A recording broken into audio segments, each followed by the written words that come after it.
వాస్తు శాస్త్రానికి సంబంధించి అతి ప్రమాదకరమైనటువంటి బజారుబూడు స్థలానికి కానీ గృహానికి కానీ తగిలినప్పుడు, లేదు నీచాతి నీచమైన బజారుబూడు తగిలినప్పుడు ఏ విధమైనటువంటి పరిణామాలు సంభవిస్తాయో ఆ కుటుంబంలో ప్రతి ఒక్కటి కూడా సాక్ష్యాధారాలతో మీకు మీకు చూపిస్తాను, నిరూపిస్తాను కూడా.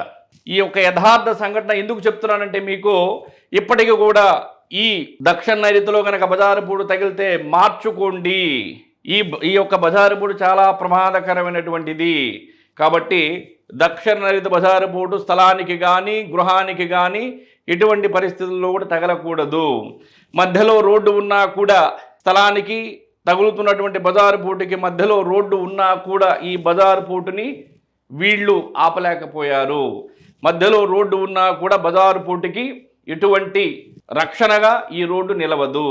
కాబట్టి ఈ యథార్థ సంఘటన మీరు తెలుసుకొని ఈ విధంగా గనక మీ స్థలానికి మీ గృహానికి గనక తగులుతుంటే దాన్ని వాస్తుశాస్త్రం ప్రకారం మార్చుకోవలసినదిగా మా మనవి.